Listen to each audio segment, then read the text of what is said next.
Welcome back to the trending சமையல். நான் உங்கள் ஃப்ரெண்ட்ஸ் எல்லோரும் எப்படி இருக்கீங்க? நல்லா இருக்கீங்களா? நானும் சூப்பராக இருக்கேன் ஃப்ரெண்ட்ஸ். இப்போ நம்ம பர்ஃபெக்ட் அண்ட் டெலிஷியஸ் ஆன 10 நிமிஷத்தில் ஒரு செய்யக்கூடிய ஒரு சூப்பரான நம்ம டிஃபன் பார்க்கலாமா? மார்னிங் டிஃபன் என்ன டிஃபன் அப்படின்னு பார்த்தீங்கன்னா, நம்ம நிறைய விதமான ஒரு தோசை பார்த்துருப்போம் ஃப்ரெண்ட்ஸ். லைக் மசாலா தோசை பார்த்துருப்போம், எக் தோசை பார்த்துருப்போம்.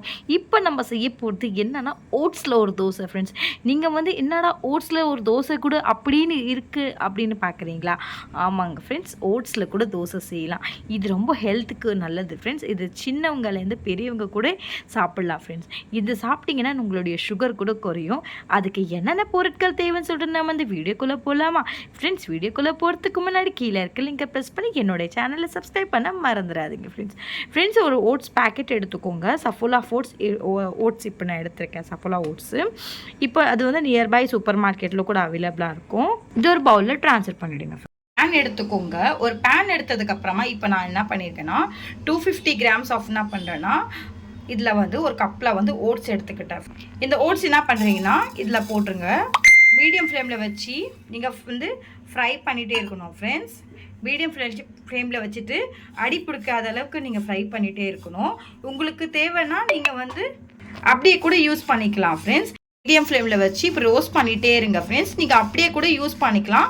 பட் நீங்கள் ரோஸ்ட் பண்ணிங்க அப்படின்னா இதில் 2-3 மினிட்ஸ் நீங்கள் ரோஸ்ட் பண்ணிகிட்டே இருக்கணும் ஃப்ரெண்ட்ஸ். இதில் ஃப்ராக்ரன்ஸ் அண்ட் அரோமா பார்த்தீங்கன்னா உங்களுக்கு காட்டும் ஃப்ரெண்ட்ஸ். இதில் நீங்கள் தெரிஞ்சுக்கலாம், ஐடென்டிஃபை பண்ணிக்கலாம் உங்களுடைய ஓட்ஸ் நல்லா ஃப்ரை ஆகிடுச்சு. ஸோ ஃப்ரை பண்ணும்போது என்ன ஆகும்னா 2-3 நிமிஷம் வரைக்கும் உங்கள் கலர் சேஞ்ச் ஆகும். ஸோ கலர் சேஞ்ச் ஆகும்போது உங்களுக்கே தெரியும் அது.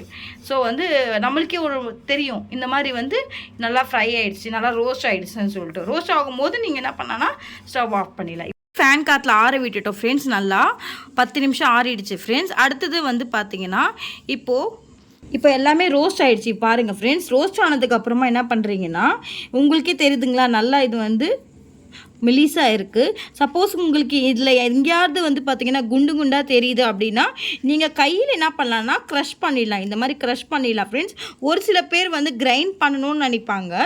பட் எனக்கு அது விருப்பம் இல்லை. ஸோ இந்த மாதிரி நீங்கள் கையில் என்ன பண்ணலான்னா க்ரஷ் பண்ணிடலாம் ஃப்ரெண்ட்ஸ். இது ரவை ஃப்ரெண்ட்ஸ். 1/2 கப் ஆஃப் ரவை எடுத்துக்கலாம்.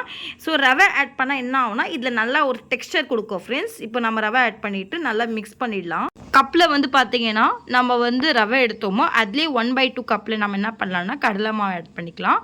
ஸோ கடலை மாவு ஆட் பண்ணால் உங்களுக்கு நல்லபடியாக ஒரு நல்ல சூப்பரான ஒரு டேஸ்ட் கொடுக்கும் ஃப்ரெண்ட்ஸ். இப்போ கடலை மாவு ஆட் பண்ணிக்கலாம். பொடியை நறுக்குன வெங்காயம் ஆட் பண்ணிக்கலாம் ஃப்ரெண்ட்ஸ். அடுத்து நம்ம பொடியை நறுக்குன கொஞ்சம் இஞ்சி ஆட் பண்ணிடலாம். அதுக்கப்புறமா ஒரு 2 பச்சை மிளகாய் ஆட் பண்ணிக்கலாம் ஃப்ரெண்ட்ஸ். பச்சை மிளகாய் ஆட் பண்ணதுக்கப்புறமா பார்த்தீங்கன்னா கொஞ்சமாக பொடியை நறுக்குன வெங்காயம் போட்டுடலாம். அப்புறம் கொஞ்சமாக சின்ன சின்ன துண்டுகளாக நம்ம இஞ்சியை ஆட் பண்ணிடலாம் ஃப்ரெண்ட்ஸ். அதை கட் பண்ணி வச்சுருக்கோம். அதுக்கப்புறமா 2 பச்சை மிளகாய் நம்ம ஆட் பண்ணிடலாம்.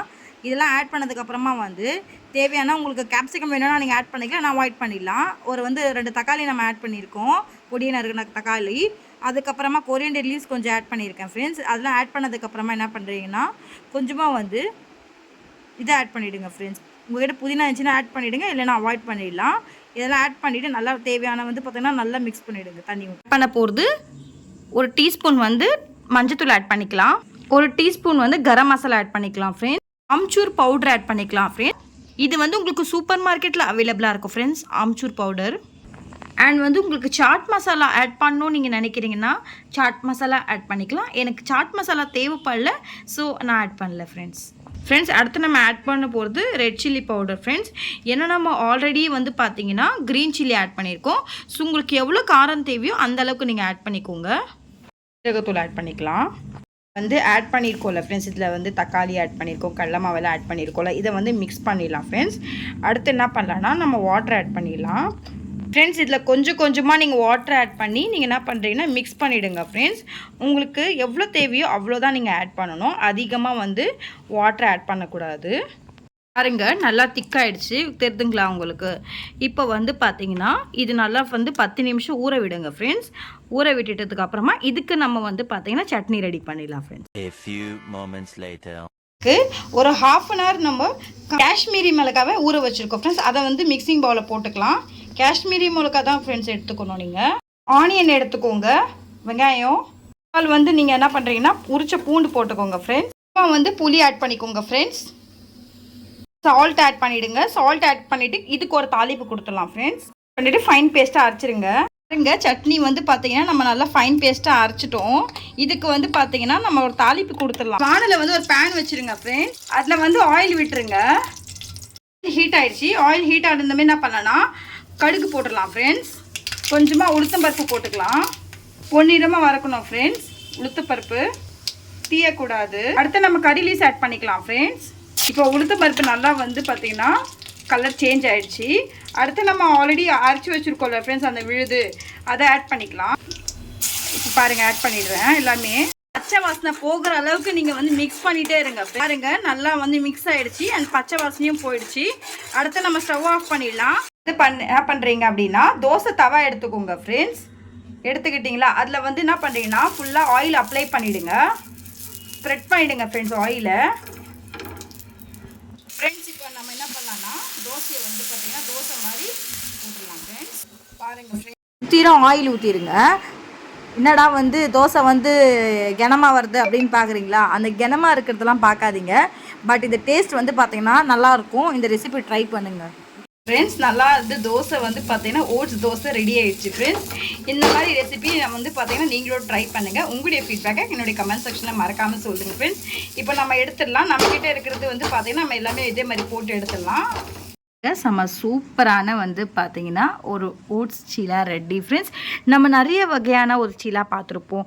லைக் வந்து மசாலா தோசை பார்த்துருப்போம் அண்ட் வந்து பொடி மசாலா தோசை பார்த்துருப்போம். இப்போது இது புதுமையான வந்து பார்த்தீங்கன்னா நம்ம ஒரு ஓட்ஸ் தோசை ஃப்ரெண்ட்ஸ். இந்த மாதிரி ரெசிபி நீங்கள் வந்து செஞ்சு கொடுங்க. மோஸ்ட்டாக இது வந்து பார்த்தீங்கன்னா சுகர் பேஷண்ட் வந்து கொடுக்கலாம். நீங்கள் சுகர் பேஷண்ட்டுக்கு இந்த மாதிரி ஒரு ரெசிபி நீங்கள் தோசையாக போட்டு கொடுத்தீங்கன்னா அவங்களுடைய சுகர் எல்லாமே குறைஞ்சிரும் ஃப்ரெண்ட்ஸ். ஸோ சுகர் எல்லாமே வந்து பார்த்தீங்கன்னா அவங்களுக்கு குறைஞ்சிட்டு ரொம்ப ஹெல்த்தியாகவும் ஆரோக்கியமாகவே இருப்பாங்க. பசங்களுக்கு ஒரு டிஃபனாகவும் நீங்கள் வந்து பார்த்தீங்கன்னா இது கொடுக்கலாம். இது மார்னிங் வந்து ரொம்ப இன்ஸ்டண்ட்டாக செய்யக்கூடிய ஒரு ஸ்மால் டிஷ் ஃப்ரெண்ட்ஸ். இது சிம்பிள் அண்ட் ஈஸியாக இருக்கும் இந்த ரெசிபி. இதுக்கு தொட்டுக்க பாருங்கள் ஃப்ரெண்ட்ஸ். நம்ம இன்ஸ்டண்ட்டாக செஞ்ச ஒரு சட்னி ஃப்ரெண்ட்ஸ். வித்தின் 5 நிமிஷத்துக்குள்ளே நம்ம செஞ்ச ஒரு சட்னி. வெறும் புளி காஷ்மீரி மிளகா புளியை வச்சு நம்ம செஞ்சுருக்கோம் ஃப்ரெண்ட்ஸ். இந்த ரெசிபி நீங்களும் ட்ரை பண்ணுங்கள். உங்களுடைய ஃபீட்பேக்கை என்னுடைய கமெண்ட் செக்ஷனில் ஷேர் பண்ணுங்கள். சப்போஸ் என்னுடைய வீடியோ பிடிச்சிருந்தா லைக் பண்ணுங்கள், ஷேர் பண்ணுங்கள், சப்ஸ்கிரைப் பண்ணுங்கள். மறக்காமல் என்னுடைய ட்ரெண்டிங் சமையலுக்கு சப்ஸ்கிரைப் பண்ண மறந்துடாதீங்க. கூடவே ஒரு பெல் ஐக்கானை தட்டி விட்டு போயிடுங்க ஃப்ரெண்ட்ஸ். என்னுடைய வீடியோ பார்த்ததுக்கு ரொம்ப ரொம்ப தேங்க்யூ ஃப்ரெண்ட்ஸ். ஃபுல் வீடியோவை பாருங்கள், ஸ்கிப் பண்ணாமல் பாருங்கள் ஃப்ரெண்ட்ஸ். ஏன்னா ஸ்கிப் பண்ணாமல் பார்த்தீங்க மட்டும்தான் நான் என்னென்ன இன்க்ரீடியன்ஸ் ஆட் பண்ணியிருக்கேன்னு சொல்லிட்டு உங்களுக்கு தெரியும் ஃப்ரெண்ட்ஸ். இப்போ பாருங்கள் ஃப்ரெண்ட்ஸ், நான் உங்கள் முன்னாடி பார்த்தீங்கன்னா பிச்சு காட்டுறேன். இது எவ்வளோ அழகாக வந்திருக்கு. இது வந்து பார்த்தீங்கன்னா தோசை நான் சொல்கிறேன், ஆனால் தோசை வந்து மெலிசா வராது ஃப்ரெண்ட்ஸ். இது வந்து நீங்கள் மெலிசா என்னடா குண்டா வந்திருக்கு அப்படின்னு நினைக்காதீங்க. பார்க்க குண்டாக தான் இருக்கும், ஆனால் டேஸ்ட்டு வேறு லெவலில் இருக்கும் ஃப்ரெண்ட்ஸ். இதுக்கு தொட்டுக்க சட்னியோடு பாருங்கள் நான் எடுத்து காட்டுறேன். பாருங்கள் ஃப்ரெண்ட்ஸ், வாயே ஊறுது ஃப்ரெண்ட்ஸ். எனக்கு இங்கே பாருங்களா, சூப்பராக இருக்குது ஃப்ரெண்ட்ஸ். அப்படியே எனக்கு இப்போவே சாப்பிட்ணும் போல் இருக்குது. இந்த ரெசிபிக்கு நீங்களும் ட்ரை பண்ணுங்கள். மறக்காமல் உங்களுடைய ஃப்ரெண்ட்ஸுக்கு இதை ஷேர் பண்ணுங்கள் ஃப்ரெண்ட்ஸ். ஏன்னா இது பேச்சுலர் கூட செய்யலாம் ஃப்ரெண்ட்ஸ். ஏன்னா அவங்க வேலைக்கு போகும்போது இந்த மாதிரி ஒரு ரெசிபி ஒரு 2 தோசை அவங்க சாப்பிட்டு போனாங்கன்னா மார்னிங் டிஃபனாக, ஸோ அவங்களோட ஹெல்த் ஆரோக்கியமாக இருக்கும், அவங்கள நல்லா இருப்பாங்க ஃப்ரெண்ட்ஸ். சுகர் பேஷண்ட்டுக்கு இது ரொம்ப இம்பார்ட்டன்ஸ் அண்ட் மெயின் குழந்தைங்களுக்கும் வந்து பார்த்திங்கன்னா இது ரொம்ப நல்லது. ஹெல்த்துக்கு ஏற்ற ஒரு அருமையான ஒரு உணவு இந்த காலையில். இந்த ரெசிபி பிடிச்சிருந்தா லைக் பண்ணுங்கள், ஷேர் பண்ணுங்கள், சப்ஸ்கிரைப் பண்ணுங்கள் ஃப்ரெண்ட்ஸ். என்னுடைய வீடியோ பார்த்ததுக்கு ரொம்ப ரொம்ப தேங்க்யூ ஃப்ரெண்ட்ஸ். மீண்டும் ஒரு நாளைக்கு ஒரு புதிய டிஷ்ஷோடு சந்திக்கிறேன். இப்போ உங்களோட விடைபெறுவது take care, bye bye friends.